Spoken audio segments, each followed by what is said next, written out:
ಹಣಕಾಸು ಇಲಾಖೆಯನ್ನು ಹೊಂದಿರುವ ಮುಖ್ಯಮಂತ್ರಿ ಸಿದ್ದರಾಮಯ್ಯನವರು ದಾಖಲೆಯ ಬಜೆಟ್ ಮಂಡಿಸಿದರು. 17ನೆಯ ಬಜೆಟ್ ಮಂಡಿಸಿದರು. ಈ ಸಲ ಕರ್ನಾಟಕದ ಬಜೆಟ್ ಗಾತ್ರ 4,48,000 ಕೋಟಿ ರೂಪಾಯಿ. 4,48,000 ಕೋಟಿ ರೂಪಾಯಿ. ಬಜೆಟ್ನ ವಿಷಯದಲ್ಲಿ ಮೊದಲೇ ನಡೀತಾ ಇದ್ದ ಚರ್ಚೆಗಳು ಹಲವು ಇದ್ದವು.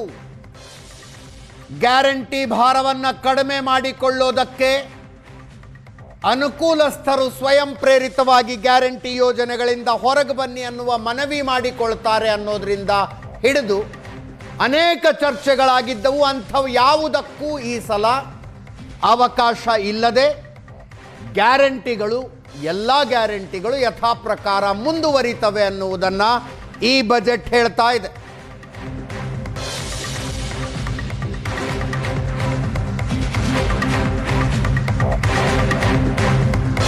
$50,686 ಕೋಟಿ ರೂಪಾಯಿ ಗ್ಯಾರಂಟಿಗಳಿಗೆ.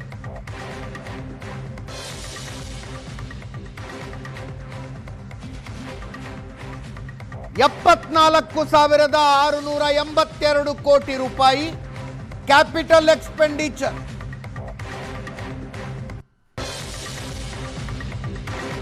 $56,432 ಹುದ್ದೆಗಳ ನೇಮಕಾತಿ.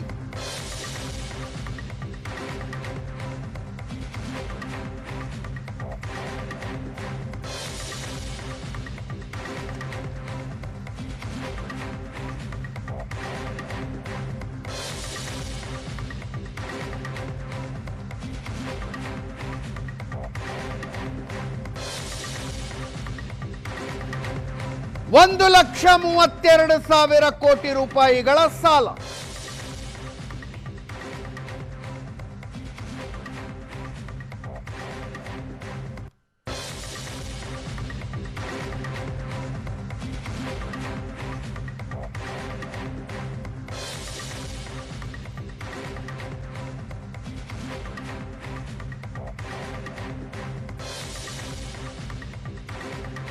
ಕಳೆದ ಸಲದ ಬಜೆಟ್ಗೆ ಹೋಲಿಸಿದರೆ 38,455 ಕೋಟಿ ರೂಪಾಯಿ ಬಜೆಟ್ ಗಾತ್ರ ಹೆಚ್ಚಳ ಆಗಿದೆ.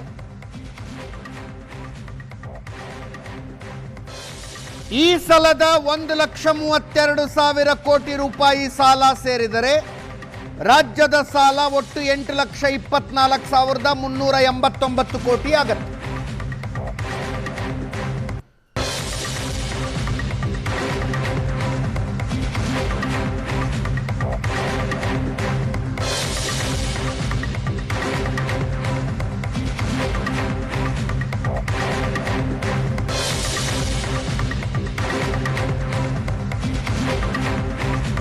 ತೆರಿಗೆ ಸಂಗ್ರಹದ ಗುರಿ 2,20,000 ಕೋಟಿ.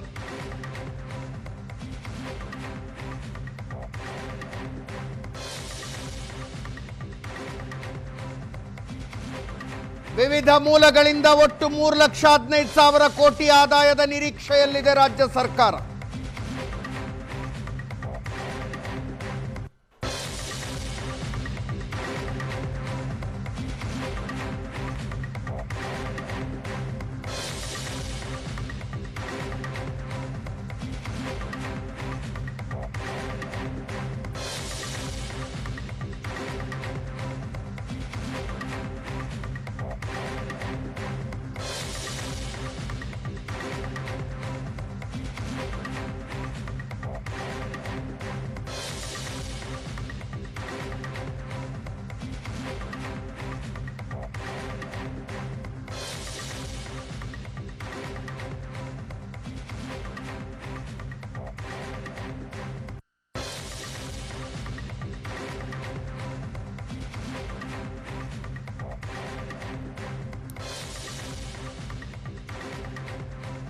ನಿರೀಕ್ಷೆಯಂತೆಯೇ ಆಡಳಿತ ಪಕ್ಷದವರು ಅತ್ಯದ್ಭುತವಾದ ಬಜೆಟ್ ಅಂತಾರೆ, ವಿಪಕ್ಷದವರು ಇಷ್ಟು ಕೆಟ್ಟ ಬಜೆಟ್ ನಾವು ನೋಡಿರಲೇ ಇಲ್ಲ ಅಂತಾರೆ ನಿರೀಕ್ಷೆಯಂತೆಯೇ. ನನ್ನ ಕೊಲೀಗ ಪ್ರಶಾಂತ್ ನಾಥ್ ಇದ್ದಾರೆ, ಕಾರ್ಯಕ್ರಮಕ್ಕೆ ಸ್ವಾಗತ. ಪ್ರಶಾಂತ್ ನಾಥ್ ಅವರೇ, ಸಾಯಿರಾಮ್ ಪ್ರಸಾದ್ FKCCIನ ಉಪಾಧ್ಯಕ್ಷರು ಇವತ್ತು ನಮ್ಮ ಸ್ಟುಡಿಯೋದಲ್ಲಿದ್ದಾರೆ, ಕಾರ್ಯಕ್ರಮಕ್ಕೆ ಸ್ವಾಗತ. ನಮಸ್ಕಾರ. ವಿಶೇಷ ಅತಿಥಿಯೊಬ್ಬರು ನಮ್ಮ ಜೊತೆಗೆ ನೇರ ಸಂಪರ್ಕದಲ್ಲಿದ್ದಾರೆ. ಮಾಜಿ ಮುಖ್ಯಮಂತ್ರಿ ಬಸವರಾಜ ಬೊಮ್ಮಾಯಿ ಅವರು, ಸಂಸದರು, ಮಾಜಿ ಮುಖ್ಯಮಂತ್ರಿ ಬಸವರಾಜ ಬೊಮ್ಮಾಯಿ ಅವರು. ಬಸವರಾಜ ಬೊಮ್ಮಾಯಿ ಅವರೇ ನಮಸ್ಕಾರ. ನಮಸ್ಕಾರ. ಎಸ್, ಬೊಮ್ಮಾಯಿ ಅವ್ರದ್ದೇ ಫಸ್ಟ್ ರಿಯಾಕ್ಷನ್ ತೆಗೆದುಕೊಳ್ತಾ ಇದ್ದೀನಿ. ಹೆಂಗೆ ಅನ್ನಿಸ್ತು ಬಜೆಟ್ಟು? ಗ್ಯಾರಂಟಿಗಳಿಗೆ ದುಡ್ಡು ಕಡಿಮೆ ಮಾಡ್ತಾರೆ ಅಂತಿತ್ತು, ಕ್ಯಾಪಿಟಲ್ ಎಕ್ಸ್ಪೆಂಡಿಚರ್ ಕಡಿಮೆ ಮಾಡ್ತಾರೆ ಅಂತಿತ್ತು, ಯಾವುದೂ ಇಲ್ಲ ಸರ್. ಇನ್ನೊಂದು ರೂಪಾಯಿ ಡೀಸೆಲ್ಲು ಪೆಟ್ರೋಲ್ ಮೇಲೆ ಸೆಸ್ ಜಾಸ್ತಿ ಮಾಡ್ತಾರೆ ಅಂತೇನೋ ಚರ್ಚೆಗಳಾಗಿದ್ವು, ಅದು ಆಗಿಲ್ಲ. ಎಕ್ಸೈಸ್ ಜಾಸ್ತಿ ಮಾಡ್ತಾರೆ ಅಂತಿತ್ತು, ಇಲ್ಲ. ತೆರಿಗೆಯ ಭಾರವನ್ನು ಹೆಚ್ಚು ಮಾಡದೆ ಸಿದ್ದರಾಮಯ್ಯನವ್ರು ನೀಟಾಗಿ ಮ್ಯಾನೇಜ್ ಮಾಡಿದ್ದಾರೆ ಅಂತ ಅನ್ನಿಸ್ತಾ ಇದೆಯಾ? ತೆರಿಗೆಯನ್ನ ಬಜೆಟ್ ಅಲ್ಲೇ ಹೆಚ್ಚಿಗೆ ಮಾಡಬೇಕು ಅಂತಿಲ್ಲ. ಈ ಸರ್ಕಾರ ವರ್ಷ ಇಡೀ ತೆರಿಗೆಯನ್ನು ಹೆಚ್ಚು ಮಾಡ್ಕೊಂಡು ಬಂದಿದೆ. ಅದು ಪೆಟ್ರೋಲ್ ಮೇಲಿನ ಸೆಸ್ ಇರ್ಬೋದು, ಅಥವಾ ನಮ್ಮ ಲ್ಯಾಂಡ್ ಮೇಲಿನ ಗೈಡೆನ್ಸ್ ವ್ಯಾಲ್ಯೂ ಇರ್ಬೋದು, ಸ್ಟ್ಯಾಂಪ್ ಡ್ಯೂಟಿ ಇರ್ಬೋದು, ಯಾವಾಗ ಬೇಕಾದಾಗ ಕೂಡ ಹೆಚ್ಚು ಮಾಡ್ಕೊಂಡು ಬಂದಿದ್ದಾರೆ. ಬಜೆಟ್ ಅಲ್ಲಿ ಹೆಚ್ಚು ಮಾಡಬೇಕು ಅಂತಲ್ಲ. ನಮ್ಗೆ ನೆನಪಿದೆ, ಅವರು ಮೊದಲೇ ಬಜೆಟ್ ಅನ್ನೇ ಈ ಅವಧಿಯಲ್ಲಿ ಮಂಡಿಸಿ 1 ತಿಂಗಳಲ್ಲೇ ತೆರಿಗೆಯನ್ನ ಹೆಚ್ಚು ಮಾಡಿದ್ರು. ಪೆಟ್ರೋಲ್ ಮೇಲಿನ ತೆರಿಗೆಯನ್ನ ರೇಟನ್ನು ಹೆಚ್ಚು ಮಾಡಿದ್ರು. ಮೊನ್ನೆ ಪವರ್ ರೇಟನ್ನು ಹೆಚ್ಚು ಮಾಡಿದ್ದಾರೆ. ಹೀಗಾಗಿ ಆ ಸ್ಯಾಂಟಿಟಿ ಉಳಿದಿಲ್ಲ. ಈಗ ಬಜೆಟ್ಟಿನ ಸ್ಯಾಂಟಿಟಿನೇ ಉಳಿದಿಲ್ಲ. ಈ ಫಿಗರ್ಸ್ಗೆ ಯಾವುದೇ ರೀತಿಯ ಗೌರವವಿಲ್ಲ, ಅರ್ಥ ಇಲ್ಲ.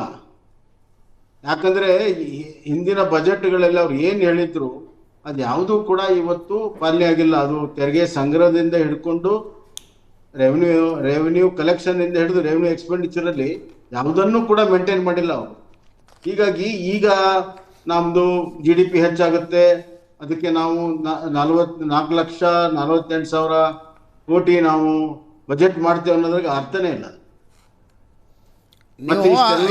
ಇದನ್ನ ಕೇಳಿದಾಗ ಅವ್ರು ಹೇಳ್ತಾರೆ, ಸರ್ GST ಬಂದ ಮೇಲೆ ನಮ್ಮ ಕಂಟ್ರೋಲ್ನಲ್ಲಿ ತುಂಬ ಕಡಿಮೆ ವಿಷಯಗಳು ಉಳ್ಕೊಂಡಿದ್ದಾವೆ ನಮ್ಮ ಆದಾಯಕ್ಕೆ ಅಂತ. ಅದರಲ್ಲಿ ಎಕ್ಸೈಸು, ರೆವೆನ್ಯೂ, ಏನೋ ವೆಹಿಕಲ್ ರಿಜಿಸ್ಟ್ರೇಷನ್, ಇಂಥ ಕೆಲವು ವಿಷಯ ಉಳ್ಕೊಂಡಿದ್ದಾವೆ, ಅದರಲ್ಲೇ ನಾವು ಆದಾಯ ಮಾಡ್ಕೋಬೇಕು ಅಂತಾರೆ ಅವರು. GST ಇಂದ ಆದಾಯ ಬರ್ತದಲ್ಲ, ರಾಜ್ಯದ ಪಾಲಿದೆ, ಕೇಂದ್ರ ಟ್ಯಾಕ್ಸ್ ಅಲ್ಲೂ ರಾಜ್ಯದ ಪಾಲಿದೆ, ರಾಜ್ಯದ್ದೇ SGST ಇದೆ, ಕೇಂದ್ರದ CST ಅಲ್ಲಿ ಕೂಡ ಪಾಲಿದೆ. ಅದನ್ನ ಹೇಳೋದಿಲ್ಲ ಅವರು. GST ಇಂದ ಬರೋ ಪಾಲನ್ನ ಅವ್ರು ಎಂದೂ ಕೂಡ ಇದುವರೆಗೂ ಮುಖ್ಯಮಂತ್ರಿಗಳು GST ಇಂದ ನಮ್ಮ 1 ವರ್ಷಕ್ಕೆ ಎಷ್ಟು ಬಂತು ಅನ್ನೋದನ್ನು ಎಲ್ಲಾದ್ರೂ ಫಿಗರ್ ಹೇಳಿದ್ದಾರೆ? ಅವರು ಹೇಳಲ್ಲ. ಹೀಗಾಗಿ ಇವತ್ತು ಅವರ ನಿರ್ವಹಣೆಯಲ್ಲಿ ವಿಫಲರಾಗಿದ್ದಾರೆ. ಮತ್ತು ಏನು ಗ್ಯಾರಂಟಿಗಳಿಗೆ ಅವರು ದುಡ್ಡು ಕೊಡ್ತಾ ಇದ್ದಾರೆ ಅದನ್ನ ಸಾಲದಿಂದನೇ ತರ್ತಾ ಇರುವಂತದ್ದು. ಅದೇ ದುರ್ದೈವ. ಒಂದ್ ಕಡೆ ಕಳೆದ ವರ್ಷ 15,000 ಕೋಟಿ ಮೊದಲನೇ ವರ್ಷ, ಆಮೇಲೆ 15,000 ಕೋಟಿ ಎರಡನೇ ವರ್ಷ ಟ್ಯಾಕ್ಸ್ ಹೆಚ್ಚು ಮಾಡಿದ್ರೂ ಕೂಡ ಸಾಲ ಮಾಡೋದನ್ನು ಕಡಿಮೆ ಮಾಡಲಿಲ್ಲ. ಕಳೆದ ವರ್ಷ 1,16,000 ಕೋಟಿ ಸಾಲ ಮಾಡಿದರೆ, ಈ ವರ್ಷ 1,32,000 ಕೋಟಿ ಸಾಲ ಮಾಡಿದ್ದಾರೆ. ಆದರೂ ಕೂಡ ಇವತ್ತು ಕೊರತೆ ಬಜೆಟ್ ಅನ್ನು ಮಂಡನೆ ಮಾಡ್ತಾ ಇದ್ದಾರೆ. ಅಂದ್ರೆ ಅನ್ಪ್ರೊಡಕ್ಟಿವ್ ಎಕ್ಸ್ಪೆಂಡಿಚರ್ಗೆ, ಅಡ್ಮಿನಿಸ್ಟ್ರೇಟಿವ್ ಕಾಸ್ಟ್ಗೆ, ಕಮಿಟೆಡ್ ಕಾಸ್ಟ್ಗೆ ಹೆಚ್ಚಾಗ್ತಾ ಹೋಗ್ತಾ ಇದೆ. ಇವರು ಆಡಳಿತದಲ್ಲಿ ರಾಜ್ಯದ ಅಭಿವೃದ್ಧಿಗೆ ಹಣ ಕಡಿಮೆ ಆಗ್ತಾ ಹೋಗ್ತಾ ಇದೆ. ಬಟ್ ಬೊಮ್ಮಾಯಿ ಸಾಹೇಬ್ರ,